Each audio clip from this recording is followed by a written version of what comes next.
Especially home vlogs. Home vlog എന്ന് വെച്ചാൽ ഇതൊക്കെ എന്റെ ഒരു ഹോം വ്ലോഗാണ്. എന്ന് വെച്ചാൽ കാര്യമായിട്ട് ഞാൻ ഒന്നും ചെയ്യണുണ്ടാവില്ല. ഞാൻ പോകുന്നിടത്ത് കാണുന്നത് അതും ഇതൊക്കെ കൂടെ എടുത്തിട്ടിട്ടൊരു വ്ലോഗ്, അത്രേ ഉള്ളൂ. പിന്നെ ഇപ്പൊ ഫോർ എക്സാമ്പിൾ ഞാൻ സ്പെയിനിന് പോയിട്ടുണ്ട്.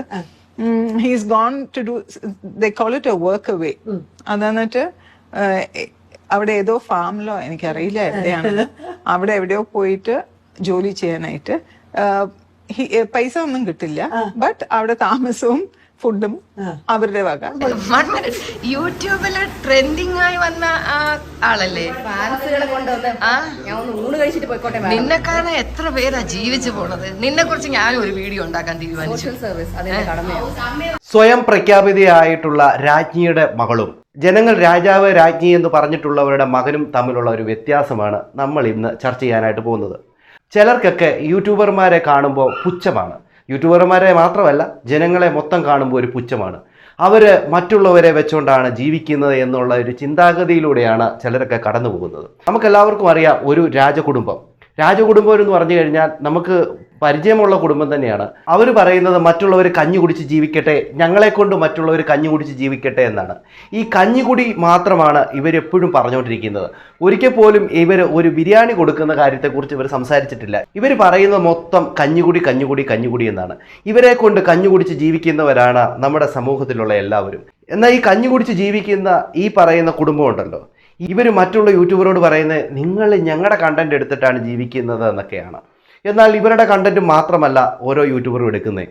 അവരെടുക്കുന്നതെന്ന് വെച്ച് കഴിഞ്ഞാൽ ഇപ്പോൾ സമൂഹത്തിൽ എന്തെങ്കിലും ഒരു പ്രശ്നങ്ങൾ ഉണ്ടാകുമ്പോഴോ അല്ലെ സമൂഹത്തിൽ ചർച്ച ചെയ്യപ്പെടേണ്ട വിഷയങ്ങളുണ്ടെങ്കിലോ അവർ ആ ഒരു കണ്ടന്റായിട്ട് എടുത്തിട്ട് എല്ലാ റിയാക്ഷൻ വീഡിയോ ചെയ്യുന്നവരും എടുക്കും. എന്നാൽ ഇവിടെ രാജ്ഞി വന്നിട്ട് പറയുന്ന ചില കാര്യങ്ങളുണ്ട്, അവർ കാരണമാണ് നമ്മൾ കഞ്ഞി കുടിച്ചു പോകുന്നത് എന്നുള്ള രീതിയിലാണ് പുള്ളിക്കാരി പറയുന്നത്. നമ്മൾ മറ്റുള്ളവരുടെ കണ്ടന്റ് എടുത്തിട്ട് ചുമ്മാ ചെയ്യുന്നു, എന്താ വായി തോന്നുന്നു പറയുന്നു എന്ന്. ഇങ്ങനെ റിയാക്ഷൻ ചെയ്യുന്നവർ ഓരോ കാര്യത്തെ എടുത്തിട്ട് ഒരു വീഡിയോ ആക്കണമെങ്കിൽ അവർക്ക് ഒത്തിരി സമയം വേണം. എന്നാൽ ഇവർ ചെയ്യുന്നത് എന്താണെന്ന് നിങ്ങൾക്കറിയാമല്ലോ. എക്സാമ്പിൾ തന്നെ പറയാം. രാവിലെ എഴുന്നേക്കുന്നു, എന്ന് പറയുന്നു. അവർ തന്നെ പറഞ്ഞിട്ടുണ്ട്, നിങ്ങളൊന്ന് കേട്ടു നോക്കൂ. ഹോം വ്ലോഗ് എന്ന് വെച്ചാൽ ഇതൊക്കെ എന്റെ ഒരു ഹോം വ്ലോഗാണ്. എന്ന് വെച്ചാൽ കാര്യമായിട്ട് ഞാൻ ഒന്നും ചെയ്യണുണ്ടാവില്ല. ഞാൻ പോകുന്നിടത്ത് കാണുന്നത് അതും ഇതൊക്കെ കൂടെ എടുത്തിട്ടിട്ടൊരു വ്ലോഗ്, അത്രേ ഉള്ളൂ. Anyway, thank you so much. അതെ, കാര്യമായിട്ട് എന്തുണ്ട്? ഒന്നുമില്ല. ഞാൻ അവിടെ എവിടെയും പോകുന്നതൊക്കെ ചുമ്മാ എടുത്തങ്ങോട്ട് ഇടും. അത് കാണാൻ കുറേ പേരുണ്ട്. അവരുള്ളിടത്തോളം കാലം എനിക്ക് കഞ്ഞി കുടിച്ച് പോകാനായിട്ട് പറ്റും. അതാണ് ഇവിടെ പുള്ളിക്കാരി പറയുന്നത്. അപ്പോൾ ഇവിടെ കഞ്ഞി കുടിച്ച് പോകുന്നത് ആരാണെന്ന് നിങ്ങൾക്ക് മനസ്സിലായോ? ഇവരാണ് ഏറ്റവും കൂടുതൽ കഞ്ഞി കുടിച്ച് പോകുന്നത്. പിന്നെ നമ്മളെ അപേക്ഷിച്ചിടത്തോളം നമ്മുടെയൊക്കെ കുടുംബത്തിൽ ഏറിപ്പോയാൽ ഒരു യൂട്യൂബ് കാണും, അത്രേ ഉള്ളൂ. ഇവരുടെ അങ്ങനാണോ? എൻ്റെ പൊന്നോ, കുടുംബത്തോട് മൊത്തത്തിൽ ഇതൊന്നും കഞ്ഞി കുടിക്കാനായിട്ടുള്ളതല്ല. ഇതൊക്കെ എന്ത് പറയുന്നത്, സോഷ്യൽ സർവീസായിട്ട് ചെയ്യുകയാണ്. അതായത് ഒരു വീഡിയോ എടുക്കുമ്പോൾ നിങ്ങൾ മറ്റുള്ളവർക്ക് പോസിറ്റീവ്നെസ് പകർന്നു കൊടുക്കണമെന്നാണ് പുള്ളിക്കാരി പറയുന്നത്. എന്നാൽ വീഡിയോയിലൂടെ ചെയ്യുന്നതോ രാവിലെ എഴുന്നേക്കുന്നു, പല്ല് തേക്കുന്നു, കുളിക്കുന്നു, അതെടുക്കുന്നു, ഇതെടുക്കുന്നു, ഇതെല്ലാം അവിടെ കാണിച്ചു കൊടുത്തിട്ടാണ് ജനങ്ങളോട് പറഞ്ഞുകൊണ്ടിരിക്കുന്നത്. ഇതിലെവിടാണ് പോസിറ്റീവ്നെസ്സുള്ളത്? നമ്മളെ പോലുള്ള ഒരു പറയുന്നതിൻ്റെ അകത്ത് എന്തെങ്കിലുമൊക്കെ ഉണ്ടാവും. പക്ഷെ ഇവരുടെ വാക്കുകളിൽ നിന്ന് എന്ത് മാങ്ങാത്തൊലിയാണോ കിട്ടുന്നത് എനിക്കൊന്നും മനസ്സിലാവുന്നില്ല. എന്തായാലും ഇവർ യൂട്യൂബർമാരെ കുറിച്ച് പറയുന്ന ചില കാര്യങ്ങളുണ്ട് കേട്ടോ. ഇവർ പറയുന്ന കാര്യം കേട്ടോണ്ടല്ലോ, ഈ പറഞ്ഞവരാണ് കുറ്റക്കാരി. അതുമല്ല, ഉപ്പുമുളകിലെ ഇവരെ ഒരു പുച്ഛമാണ്, ഇവർക്ക് പുച്ഛമാണ്. ഇവരുടെ അടുത്ത് നിന്ന് സാധനം മേടിച്ച് ഇവരുടെ ആൾക്കാരെ ഇവർക്ക് പുച്ഛമാണ്. അതൊന്ന് കേട്ടു നോക്കി. അല്ല, ഇന്ന് 6th November ഞാൻ നോക്കിയപ്പോൾ ഓസി ഇന്നലെ ഇട്ടൊരു video trending one. And I am like, ഇപ്പോൾ ഓസിയുടെ എന്തോ ഇത് കുറിച്ചിട്ട്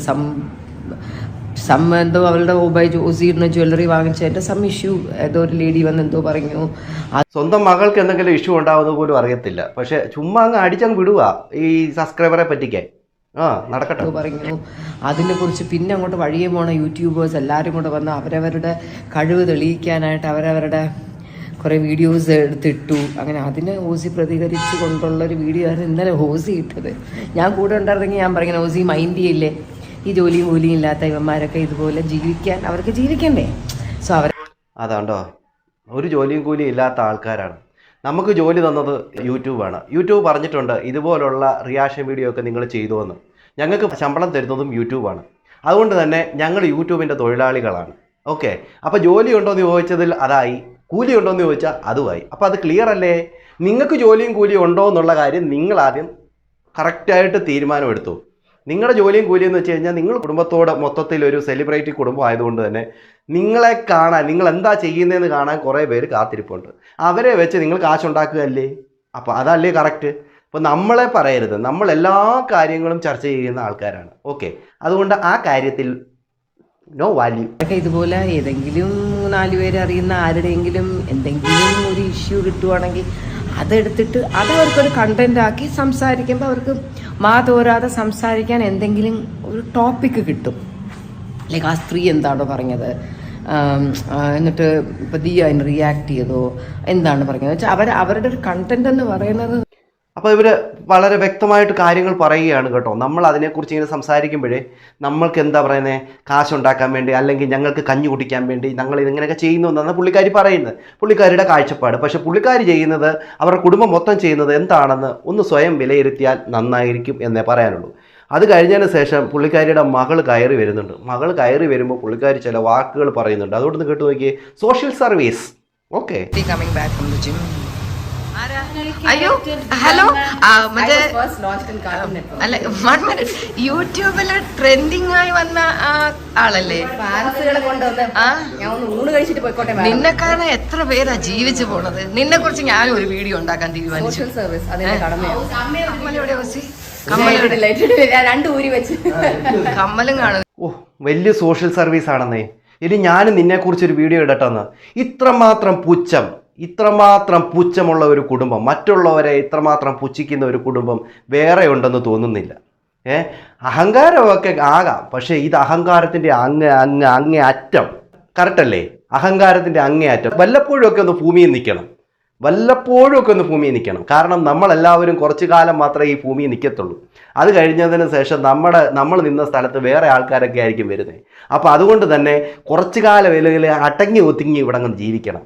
ഇതെന്തോ കാശുണ്ടെന്ന് പറഞ്ഞിട്ട് അങ്ങ് പൊങ്ങി അങ്ങ് ജീവിക്കാതെ ഒറ്റ നിമിഷം മതി എല്ലാം കൂടെ ഒടിഞ്ഞു പറഞ്ഞ് താഴെ വീഴാൻ. എന്തോ അഹങ്കാരമാണ്. അഹങ്കാരത്തിന് കയ്യും കണക്കും ഇല്ല. എല്ലാത്തിനും മൊബൈലും ഉണ്ട്, യൂട്യൂബും ഉണ്ടെന്ന് പറഞ്ഞുകൊണ്ട് അങ്ങ് അഹങ്കാരമാണ്. ചില പ്രേക്ഷകരുണ്ടല്ലോ ഇവരെയൊക്കെ ഇഷ്ടപ്പെടുന്നേ, അതൊക്കെ കാണുമ്പോൾ ഇവരങ്ങ് മുതലെടുത്ത് അങ്ങ് മണ്ട കയറുകയാണ്. എന്നാൽ ഇവരെയൊക്കെ കാണുമ്പോൾ ഉണ്ടല്ലോ, സ്വയം പ്രഖ്യാപിത രാജാവും രാജ്ഞിയുടെയും മക്കളെയൊക്കെ കാണുമ്പോൾ ഉണ്ടല്ലോ, ഒറിജിനലായി പ്രേക്ഷകർ രാജാവ് പട്ടം കൊടുത്ത മോഹൻലാലിൻ്റെയും അതോടൊപ്പം തന്നെ സുചിത്രയുടെയും മകനെക്കുറിച്ച് നമുക്കിപ്പോൾ ഒന്ന് ചർച്ച ചെയ്യേണ്ടതായിട്ടുണ്ട്. കാരണം എന്ന് പറഞ്ഞാൽ ഈ പറയുന്ന പുള്ളിക്കാരൻ ഒരു അഹങ്കാരം എന്ന് പറയുന്നത് ലെവലേശമില്ല. ഈ ഇത്രമാത്രം കാശുള്ളവൻ്റെ മകനാണെന്ന് ഞാനെന്നുള്ള ഒരു ഭാവം പുള്ളിക്കാരനില്ല, മോഹൻലാലിനുമില്ല. ഈ ഏറ്റവും കൂടുതൽ യൂട്യൂബർ പൈസ ഉണ്ടാക്കിയത് കഞ്ഞി മേടിച്ചിട്ടുണ്ടെങ്കിൽ, കഞ്ഞിയല്ല അവരുടെ ഭാഷയാണ് കഞ്ഞി, ബിരിയാണി മാത്രമല്ല കൂടെ നല്ല ചിക്കൻ കബാബും കൂടെ മേടിച്ച് തിന്നിട്ടുണ്ടാവും. ആരുടെ വീഡിയോ എടുത്ത്? ഈ മോഹൻലാലിൻ്റെയും കുടുംബത്തിൻ്റെയും വീഡിയോ വെച്ച്. അപ്പോൾ ഈ കഞ്ഞി കുടിച്ചത് മാത്രമല്ല ഞങ്ങൾ തിന്നിട്ടുള്ളത്, ഞങ്ങളിവിടെ ബിരിയാണിയും തിന്നിട്ടുണ്ട്, അതോടൊപ്പം തന്നെ കബാബും തിന്നിട്ടുണ്ട്. അത്രമാത്രം കബാബ് ഞങ്ങൾ മേടിച്ച് തിന്നിട്ട് ഇന്നേ വരെ മോഹൻലാൽ വന്നിട്ട് പറഞ്ഞിട്ടില്ല. എത്രയോ യൂട്യൂബർമാർ ഈ പറയുന്ന മോഹൻലാലിൻ്റെ കുടുംബത്തെയും വെച്ച് വീഡിയോ ചെയ്തിട്ടുണ്ട്. എത്രയോ പേര് ഈ പറയുന്ന ബിരിയാണിയും അതോടൊപ്പം തന്നെ കബാബും തിന്നിട്ടുണ്ട്. കഞ്ഞി അങ്ങോട്ട് മാറ്റി വെക്കാം. നിങ്ങളെ കഞ്ഞി എന്ന് പറയുമ്പോൾ നിങ്ങളെ വല്ലപ്പോഴും ഒക്കെ ഞങ്ങൾ കാണത്തുള്ളൂ. ഞങ്ങൾ കണ്ടത് ഈ പറയുന്ന ഈ ജ്വല്ലറിയുമായി ബന്ധപ്പെട്ട അവർ വന്ന് പറഞ്ഞ പിന്നെ ഉപ്പും മുളകിനെ നമുക്കറിയാം, പക്ഷെ നിങ്ങളെ അറിയുന്നത് അന്നേരമാണ്. അപ്പോൾ അതങ്ങോട്ട് മാറ്റി വെക്ക്.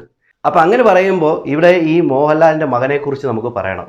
മോഹൻലാലിൻ്റെ മകൻ എത്ര താഴ്മയുള്ളൊരു മനുഷ്യനാണ്. അതിനെക്കുറിച്ച് സുചിത്ര പറയുന്ന ചില കാര്യങ്ങളുണ്ട്. ഇവിടെ മകളെക്കുറിച്ച് പറഞ്ഞ കാര്യം കേട്ടോ, മറ്റുള്ളവരെ പുച്ഛിച്ച് തള്ളിയത് കണ്ടോ. ഇവിടെ മോഹൻലാലിൻ്റെ മകനെക്കുറിച്ച് പല അധിക്ഷേപങ്ങളും പല കാര്യങ്ങളും പറയുന്നുണ്ട്. എന്നാൽ അതുപോലെ പുച്ഛിക്കുവാണോ ജനങ്ങളെ ഇവർ ആ മകനെക്കുറിച്ച് പറഞ്ഞ ആ കാര്യം ഒന്ന് ജസ്റ്റ് നിങ്ങളൊന്ന് കേട്ട് നോക്കുക. എന്നിട്ട് നിങ്ങൾ തന്നെ തീരുമാനിക്കുക ഇവിടെ രാജ്ഞിയുടെ മകൻ ആരാണെന്നും ഈ രാജ്ഞിയുടെ മകൾ ആരാണെന്നും. പിന്നെ ഇപ്പൊ ഫോർ എക്സാമ്പിൾ ഞാൻ സ്പെയിനിന് പോയിട്ടുണ്ട്. He's gone to do, they call it a work away. അതെന്നിട്ട് അവിടെ ഏതോ ഫാമിലോ എനിക്കറിയില്ല എവിടെയാണ്, അവിടെ എവിടെയോ പോയിട്ട് ജോലി ചെയ്യാനായിട്ട്. പൈസ ഒന്നും കിട്ടില്ല, ബട്ട് അവിടെ താമസവും ഫുഡും അവരുടെ വക. അവിടെ പോയി അപ്പൊ ഇറ്റ്സ് എൻ എക്സ്പീരിയൻസ്. അവിടെ പോയിട്ട് ജോലി ചെയ്ത് മേ ബി ചിലപ്പോ അവിടുത്തെ ഹോഴ്സസിനെ നോക്കാനായിരിക്കാം, അല്ലെങ്കിൽ ഈ ആട്ടുകുട്ടീനെ നോക്കാൻ, അങ്ങനെ എന്തെങ്കിലും ആയിരിക്കും. പക്ഷെ ഇറ്റ് ഈസ് ഇൻ നേച്ചർ. തിരിച്ചു വന്നു കഴിഞ്ഞാൽ ഇങ്ങനത്തെ ഒരു സിറ്റുവേഷൻ കിച്ചണിലൊക്കെ നമ്മുടെ കൈയൊക്കെ പിടിച്ച് വിശേഷങ്ങളൊക്കെ പറയോ? അങ്ങനെ ഈ സുചിത്ര പറഞ്ഞത് കേട്ടോ. പുള്ളിക്കാരൻ, അതായത് പ്രണവ് മോഹൻലാൽ ഇവിടെ സ്പെയിനിൽ ഒരു ഫാമിലാണ് എന്ന് പറഞ്ഞു. പുള്ളിക്കാരൻ എന്ന് പറഞ്ഞു കഴിഞ്ഞാൽ എല്ലാവർക്കും അറിയാം, പുള്ളിക്കാരൻ ഇങ്ങനെ ചുമ്മാ അങ്ങ് നടക്കുകയാണ്. അതോടൊപ്പം തന്നെ പുള്ളിക്ക് കാശുള്ള മകൻ്റെ മകനോ അന്നെന്നുള്ള ഒരു ചിന്താഗതി ഒന്നും പുള്ളിക്കാരനില്ല. എനിക്ക് ഇത്രമാത്രം പടം എടുക്കണോ എന്നുള്ളൊരു ചിന്തയൊന്നുമില്ല. വീട്ടുകാർ പറയും പടം വന്ന് എടുക്കടാ മോനെ എന്ന് പറയും, അന്നേരം വരും, ഒരു പടം എടുക്കും, പുള്ളി പോകും. പുള്ളി ഇങ്ങനെ യാത്ര ചെയ്യുന്ന ഒരു സ്വഭാവമുള്ള ഒരു വ്യക്തിയാണ്. അതുകൊണ്ട് തന്നെ പുള്ളി ഭയങ്കര നിഷ്കളങ്കയുടെ സ്വഭാവമാണ് ജനങ്ങൾക്ക് ഏറ്റവും കൂടുതൽ ഇഷ്ടം. അല്ലാതെ ഒരു താരപിതാവിൻ്റെ മകനെന്നൊന്നും ഒരു ആർക്കും ആ പുള്ളിക്കാരനെക്കുറിച്ച് അങ്ങനത്തെ ഒരു ചിന്തയില്ല. എന്നാൽ ഇവിടെ കുറച്ച് പടത്തിൽ അഭിനയിച്ച അപ്പനുണ്ടെന്ന് വിചാരിച്ചുകൊണ്ട് കുറേ പേരങ്ങ് ഇളകി പറിച്ചങ്ങ് നടക്കുക. ഇവിടെ നമ്മൾ ആ മോഹൻലാലിൻ്റെ മകനെ വെച്ച് നോക്കുമ്പോൾ ബാക്കിയുള്ളതിനെയൊക്കെ എന്ത് ചെയ്യണം നിങ്ങൾ തന്നെ പറ. അപ്പോൾ അതിനെ സപ്പോർട്ട് ചെയ്യാൻ കുറേ പേരുണ്ട്. എന്തൊക്കെയാണ് അവരുടെ ഇത് വെച്ചുകൊണ്ടാണ് നമ്മൾ കഞ്ഞി കുടിക്കുന്നത് എന്ന രീതിയിലാണ് പലരുടെയും വർത്തമാനം. അവരുടെ PR ടീമുകളൊക്കെ ഉണ്ട്. വന്നങ്ങ് കയറുമല്ലേ, ഇടിച്ച് കയറി ഞങ്ങളുടെ ചേച്ചിയെ വെച്ച് നിങ്ങൾ കഞ്ഞി കുട്ടിക്കുന്നോ എന്ന് പറഞ്ഞുകൊണ്ട്. എന്നാലേ ഞങ്ങൾ കുടിച്ചിട്ടുള്ളത് കഞ്ഞി മാത്രമല്ല, ഞങ്ങളിവിടെ ബിരിയാണിയും കഴിച്ചിട്ടുണ്ട്, അതോടൊപ്പം തന്നെ കബാബും തിന്നിട്ടുണ്ട്. ഈ മോഹൻലാലിനെ വെച്ച് ഞങ്ങൾ ഒത്തിരി കഴിച്ചിട്ടുണ്ട്. ഓക്കെ, അപ്പോൾ ഏതാണ് ബെറ്റർ അതാദ്യം ചിന്തിക്കുക കേട്ടോ. അപ്പോൾ എല്ലാം പറയുമ്പോഴേ നിങ്ങളുടെ കഞ്ഞി മാത്രമല്ല, നിങ്ങളെ അറിയുന്നത് തന്നെ നമ്മളിപ്പോഴൊക്കെയാണ്. എന്തെങ്കിലും പ്രശ്നം വരുമ്പോഴാണ് നിങ്ങളെയൊക്കെ ഒന്ന് തിരിഞ്ഞു നോക്കുന്നത്. പിന്നെ നിങ്ങളുടെ പാടിക്ക് ഇങ്ങനെ ഓരോന്നോരോന്ന് പറഞ്ഞ് ആൾക്കാരെ പറ്റിച്ച് പോവുകയാണെങ്കിൽ, നമ്മളെപ്പോലുള്ളവരില്ല എങ്കിൽ നിങ്ങളുടെ അവസ്ഥയൊക്കെ എന്തായിരിക്കും? അതുകൊണ്ടാണ് യൂട്യൂബ് അങ്ങനെ ഒരു ഓപ്ഷൻ വെച്ചേക്കുന്നത്. ഇങ്ങനെയുള്ളവരെയൊക്കെ നിങ്ങൾ പ്രതികരിക്കണം, റിയാക്ട് ചെയ്യണമെന്നൊക്കെ പറഞ്ഞുകൊണ്ട്. അതുകൊണ്ട് ഞങ്ങൾക്ക് ജോലി തരുന്നത് യൂട്യൂബ്, അതൊന്ന് ശമ്പളം തരുന്നത് യൂട്യൂബ്. അപ്പോൾ ആ കാര്യത്തിലെല്ലാം ഒരു തീരുമാനമായല്ലോ. അപ്പോൾ അതാണ് നമ്മൾ ഡ്യൂപ്ലിക്കേറ്റ് രാജാവും ഒറിജിനൽ രാജാവിൻ്റെ മക്കളും തമ്മിലുള്ള വ്യത്യാസം. എങ്ങനെയുണ്ട്? നിങ്ങൾക്ക് കാര്യങ്ങളെല്ലാം മനസ്സിലായല്ലോ? നിങ്ങൾക്ക് എന്താണ് അഭിപ്രായം? കമൻറ്റ് ചെയ്യുക. അടുത്തൊരു വീഡിയോ കാണുന്നതായിരിക്കും. എല്ലാവർക്കും ബൈ.